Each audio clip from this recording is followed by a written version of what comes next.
Hi hello అందరికీ నమస్కారం అండి. శాండీ బ్లాగ్ స్వాగతం. ఈరోజు మంచి రెసిపీ తీసుకొచ్చిన పిల్లల లంచ్ బాక్స్లోకైనా, మార్నింగ్ డిన్నర్లోకైనా, ఈవినింగ్ స్నాక్స్ లాగా కూడా వాడచ్చు. అది ఏంటి, ఎలా చేస్తాను ఏంటనేది వీడియో స్కిప్ చేయకుండా చూడండి. అలాగే నా డైలీ రొటీన్ కూడా మీతో షేర్ చేసుకుంటాను. మార్నింగ్ ఈరోజు పిల్లలకి లంచ్ బాక్స్ రెసిపీ ఏంటి అంటే, నిన్న వండిన అన్నం నైటు పిల్లల కోసం అని చెప్పేసి అన్నం అయితే ప్రిపేర్ చేశాను. అదైతే ఉండిపోయింది. ఇంకా ఉదయాన్న వాళ్ళకి పెరుగన్నం ఏమి ఇస్తాను, కొంచెం ఏదైనా కొత్తగా డిఫరెంట్గా పెడదామని చెప్పేసి అప్పటికప్పుడైతే రెసిపీ చేశాను. చాలా సింపుల్గా కూడా చేసుకోవచ్చు, ఫాస్ట్గా కూడా అయిపోతుంది. ఫస్ట్ అయితే పిల్లలకి ఏంటంటే ఏ రైస్ చేసినా కాస్త పలుకులు వేస్తే చాలా ఇష్టంగా తింటారనమాట. అందుకని చెప్పి ఫస్ట్ అయితే ఆయిల్ వేసి పలుకులు వేపి పక్కన పెట్టుకున్నాను. అందులోకి ఆవాలు, జీలకర్ర, కరివేపాకు, ఉల్లిపాయలు, పచ్చిమిర్చి కూడా వేసి బాగా ఫ్రై చేసుకోండి. ఉల్లిపాయలు అనేది ఇలా పొడుగుగా ముక్కలు ఉంటేనే బాగుంటుంది అనమాట. పచ్చిమిర్చి అంటే పిల్లలు తినే కారాన్ని బట్టి మీరు వేసుకోవచ్చు. పిల్లలు కొంచెం తక్కువగా తింటారు కాబట్టి నేను తక్కువగా వేసాను. అయితే అవి బాగా వేగిన తర్వాత మనకు పొటాటోస్ ఉంటాయి కదా, అదే బంగాళదుంపలు ఏంటంటే చాపర్లో చిన్న చిన్న ముక్కలుగా లేదా తురుములా చేసుకొని ఉల్లిపాయలు అన్నీ బాగా వేగిన తర్వాత ఆ బంగాళదుంప పేస్ట్ని కూడా మనం వేసుకోవాలి. అదే తురిమిన చిన్న చిన్న గుండు ఉంటుంది కదా, ఆ గుండె కూడా వేసుకొని కాస్త సాల్ట్ వేసి కొంచెం ఉప్పు కూడా వేసి బాగా మగ్గనివ్వాలన్నమాట. మనం ఎలా అంటే వాటర్ ఏమి వేయం కాబట్టి మీడియంలో పెట్టి మొత్తం ఇదంతా బాగా ఫ్రై అయ్యేటట్టు బాగా మగ్గబెట్టుకోవాలి. మీకు దీని స్పేస్లో కాలీఫ్లవర్ వేసుకోవచ్చు, క్యాబేజీ వేసుకోవచ్చు, క్యారెట్ వేసుకోవచ్చు, మీ ఇష్టం ఏది ఉంటే అది వేసుకోవచ్చు. కాకపోతే పిల్లలు కొంచెం పొటాటోస్ లాగా కావాలి అంటే ఇష్టంగా తింటారు కనుక నేను అలా చేశాను. అది బాగా ఫ్రై అయిన తర్వాత కాస్తంత గరం మసాలా, ధనియాల పొడి వేసుకోండి. కారం అయితే నేను వేయట్లేదు, ఎందుకంటే పచ్చిమిర్చి ఉంది కదా, అందుకని చెప్పేసి ఆ కారం ఆ స్పైసీ సరిపోతుందని నేను వేయలేదు. మీకు కావాలనుకుంటే ఇంకా మీ పిల్లలు స్పైసీగా తింటారంటే మీరు వేసుకోవచ్చు, నేనైతే వేయట్లేదు అనమాట. అది బాగా ఫ్రై అయిన తర్వాత మార్నింగ్ వండుకుని చల్లగా చేసుకున్న అన్నమైనా సరే, నైట్ మిగిలిపోయిన అన్నమైనా సరే, అప్పుడు ఉదయం వండి మధ్యాహ్నం మిగిలిపోయిన అన్నమైనా సరే, ఏదైనా అన్నం చల్లగా చేసేసి ఈ మనం మసాలా ముద్ద వేగుతుంది కదా అందులోకి ఫ్రై చేసి వేసుకొని బాగా కలుపుకోవాలి. ఎంత బాగా అంటే మసాలా మొత్తం రైస్కి పట్టి కలర్ మొత్తం చేంజ్ అయ్యేటట్టు కలుపుకోవాలన్నమాట. ఇంకా అక్కడక్కడ ఏంటంటే నైటు కానీ ఇప్పుడు వేడి అన్నం కానీ మనం వండేటప్పుడు అక్కడక్కడ ముద్దల్లా ఉండిపోతాయి. మనం ముందుగానే రైస్లో మసాలా వేసేటప్పుడే కాస్త విడివిడిగా చేసుకొని వేసుకుంటే మనకి కలపడానికి ఈజీగా ఉంటుంది. గ్రేవీ కూడా ఆ ముద్ద అనేది బాగా కలుస్తుంది అనమాట.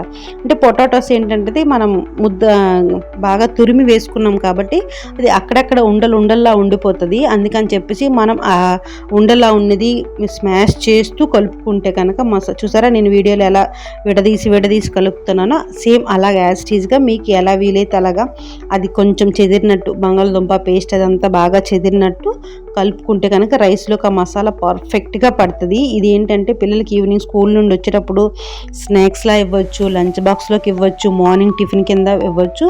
అది మన ఇష్టం అనమాట, వాళ్ళు ఎలా తింటారు. మా పిల్లలు అయితే 3 పూట్ల రైస్ పెట్టినా చక్కగా తినేస్తారండి. అందుకని నా రైస్ని రకరకాలుగా చేసి వాళ్ళకైతే ఇస్తాను అనమాట. ఇంకా బాగా ఫ్రై అయిపోయిన తర్వాత ముందుగానే పలుకులు పెట్టుకున్నాం కదా వేపి, అది వేసి కాస్త కొత్తిమీర వేసి నిమ్మకాయ రసం కూడా వేసుకున్నాను. అంటే మా పిల్లలు ఎక్కువ ఇడ్లీ, దోశ, రైస్కి సంబంధించింది ఏది ఎలా చేసి ఇచ్చినా తింటారు వాళ్ళకి. అందుకని చెప్పేసి ఎక్కువగా నేను రైసు రకరకాలుగా చేసి మా పిల్లలకైతే ఇస్తాను. అంటే టిఫిన్స్ ఉప్మా అవి కాస్త తక్కువగా తింటారు, కానీ స్కూల్కి వెళ్ళేటప్పుడు స్కూల్ నుండి వచ్చిన తర్వాత వాళ్ళకి కొంచెం బాగా ఆకలి వేస్తుంది కదా, అందుకని చెప్పేసి నేను ఈవినింగ్ స్నాక్స్ కింద కానీ రైసే ఇస్తాను. మార్నింగ్ వాళ్ళు స్కూల్కి వెళ్ళేటప్పుడు కూడా రైసే ప్రిపేర్ చేస్తాను. ఇదనమాట ఈరోజు మా పిల్లల లంచ్ బాక్స్ రెసిపీ. అలాగే మార్నింగ్ కూడా తినేసి వెళ్ళిపోయారు. ఇంకా మధ్యాహ్నం మార్నింగ్ మాకు ఇద్దరికి టిఫిన్ ఏంటంటే ఊతప్పంలా చేశాను. ఏంటి అగ్గిపెట్టి చూపిస్తాను అనుకుంటున్నారా? అగ్గిపెట్టి ఏంటంటే మా వాడు అగ్గిపెట్టి కనబడగానే పుల్లలన్నీ అవగొట్టేస్తాడు. మళ్ళీ జాతరగా ఎక్కడ తీసి అక్కడ పెట్టేస్తాడు. రెగ్యులర్గా నేను ఎలా అయితే దీపం పెడతానో అలాగే అగ్గిపెట్టి చూస్తే అగ్గిపుల్లలు లేవన్నమాట. సరే అని చెప్పేసి ఇంకా అగరబత్తి వెలిగించి దీపం పెట్టేసిన తర్వాత ఇంకా టిఫిన్ అయితే చేసేసానండి. ఇంకా మధ్యాహ్నం మాకు వంట లేట్గా చేయొచ్చు, పిల్లల వరకు అయిపోయింది కదా అని నాకైతే ఈరోజు ఒక బ్లౌజ్ ఉందన్నమాట స్టిచ్ చేయడానికి. ఇది చాలా సాఫ్ట్ క్లాత్, ఫ్యాన్ కూడా వేసుకోకుండా కష్టపడైతే కుట్టాను. ఎందుకంటే క్లాత్ ఎగిరిపోయింది అనుకోండి బ్లౌజ్ మొత్తం పాడైపోతుంది, గుగ్గులుగా వచ్చేస్తుంది అని చెప్పేసి. ఇది ఎలా అంటే ఈ బ్లౌజు బ్యాక్ హై నెక్ వచ్చి ఫ్రంట్ వీ షేప్ రావాలన్నమాట. మనం యాక్చువల్గా రౌండ్ కానీ లేదంటే కొంచెం కోలగా క్రాస్ కటింగ్ అని తీసుకుంటాం. కాకపోతే ఈ కస్టమర్ ఈ ఆంటీ ఎలా చెప్పారంటే బ్యాక్ హై నెక్ రావాలి సంధ్య, ఫ్రంట్ వీ షేప్ రావాలి అని చెప్పారు. ఇంకా పెద్ద ప్రాసెస్ ఏమి కాదు, కాకపోతే నేను ఈ బ్లౌజ్ ఇచ్చి ఒక అవుతుంది ఒక 4 days 5 days అవుతుంది. వాళ్ళు 2 daysకి ఇచ్చేయమన్నారు. నేను అలా డిలే చేసేసి మిషన్ బాగా చేయించి, ఎందుకంటే ఈ క్లాత్లో నా మిషన్ కొంచెం ప్రాబ్లం అవుతుంది, అంటే పోగు లాగేయడం కానీ అసలు స్టిచ్చింగ్ అది చిరిగిపోవడం కానీ అలా అవుతుందని నా మిషన్ రిపేర్కి అయితే ఇచ్చేసి ఇదైతే నేను స్టిచ్ చేస్తున్నాను అనమాట. చూసారు కదా, మనం ఈ క్లాత్ బ్లౌజులు కుట్టేటప్పుడు మొత్తం నీట్గా సర్దుకొని ఉగ్గులు లేకుండా పాముకుంటూ స్టిచ్ చేయాలి, లేదంటే కనుక ఉగ్గు వచ్చేసి చూసారా అక్కడక్కడ ఉగ్గు అయితే వచ్చేస్తుంది. ఇది మళ్ళీ నాకు మిషన్ మనం బాగా చేసినప్పుడు కూడా వాళ్ళైతే నాకు చెప్పారనమాట, ఏ క్లాత్కి ఎలా సెట్ చేసుకోవాలి, కొన్ని క్లాత్లకి ఎలా సెట్ చేసుకోవాలి ఇలాగని నాకు చెప్పారు. నేను అదైతే ఫాలో అవుతున్నాను ఇప్పుడు చాలా నీట్గా చక్కగా. ఈ క్లాత్లకి ఏంటంటే నాకు మిషన్ మీద అంత పర్ఫెక్ట్గా కుట్టు అనేది పడేది కాదు, అంటే గుగ్గులు రావడం పోగులు రావడం అలా అయ్యేది. నేను స్టిచ్చింగ్కి మిషన్ రిపేర్కి ఇచ్చిన తర్వాత చాలా నీట్గా చక్కగా ఫినిషింగ్ అనేది వస్తుంది అనమాట. ఇంకా సర్వీసింగ్కి ఇచ్చిన తర్వాత పోతే పోయిన డబ్బులు అనిపించుకున్నా కూడా చాలా చక్కగానే ఉంది. ఇంకా మొత్తానికైతే ఈ బ్లౌజ్ స్టిచ్చింగ్ అయితే స్టార్ట్ చేశానండి. ఎప్పుడు 11 అనుకుంటాను, 11 బట్టలన్నీ ఆరబెట్టేసి తడిపేసి అన్నీ స్టార్ట్ చేశాను. మధ్యాహ్నం 3:30 కల్లా బ్లౌజ్ అయితే అయిపోయింది. అంటే అంతసేపు కుట్టామంటే మధ్యలో వంట కోసం లేచాను, మళ్ళీ ఉక్సులు అయిపోయామని చెప్పేసి వెళ్ళాను. ఇంకా దేనికి ఒక 2-3 సార్లు అయితే లేసాను. మొత్తానికైతే 3:30 కల్లా బ్లౌజ్ అయితే ఫినిష్ అయిపోయింది. కాకపోతే ఏంటంటే ఇంకా చిన్న ఫ్రంట్ పార్ట్ అవన్నీ మీకు నేనైతే చూపిస్తున్నాను, కానీ బాగానే అంటే ఆ టైంకి ఇవ్వగలనో లేదో కస్టమర్కి అనుకున్నాను, మొత్తానికైతే ఇచ్చేసాను. కాకపోతే చిన్న ప్రాబ్లం ఏంటంటే హ్యాండ్స్ దగ్గర మాత్రం చాలా జాయింట్లు అయితే పడ్డాయి. వాళ్ళు ఎల్బో హ్యాండ్స్ అడిగారు. ఈ క్లాత్ ఏంటంటే లైనింగ్ అయితే సపరేట్ వాళ్ళు ఇచ్చినా కూడా సరిపోక నేను చిన్న ముక్క అయితే తీసుకొచ్చాను. మళ్ళీ మర్చిపోయాను, అందులో మధ్యాహ్నం ముక్క సరిపోలేదని చెప్పేసి మళ్ళీ బయటికి వెళ్ళి చిన్న లైనింగ్ ముక్క అయితే తీసుకొని వచ్చాను.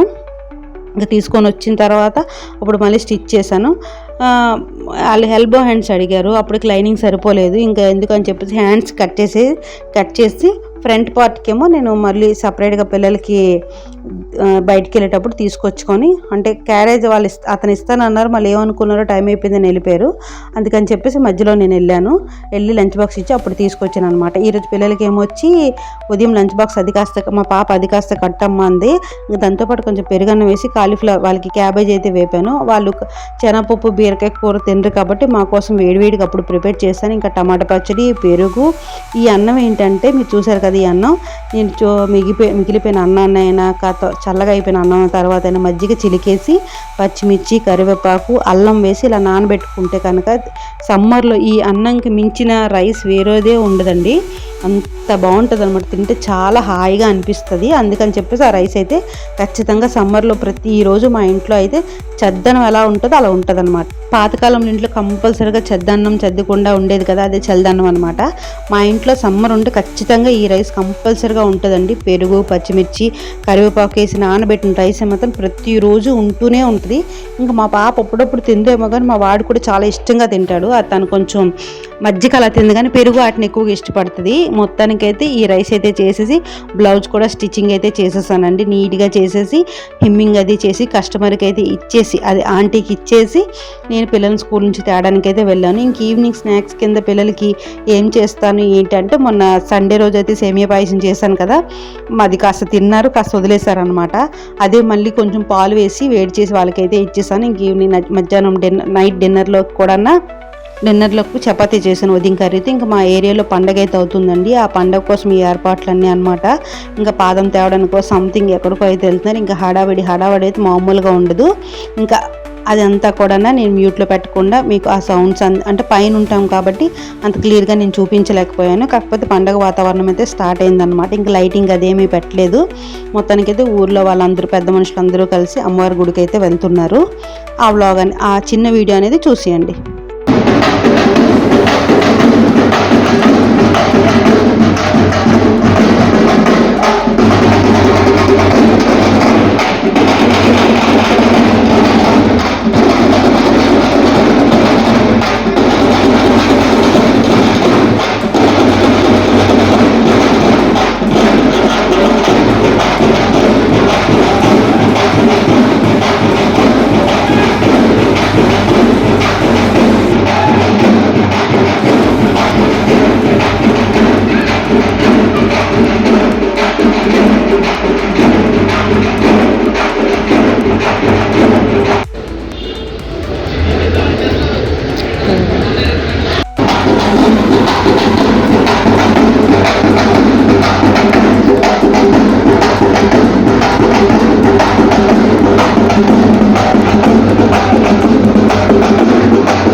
అమ్మవారి గుడికి వెళ్ళిన రిటర్న్ అయితే వచ్చేసారనమాట. ఈ రోజు నుంచి పండగ హడావిడి అంతా మొదలవుతుంది.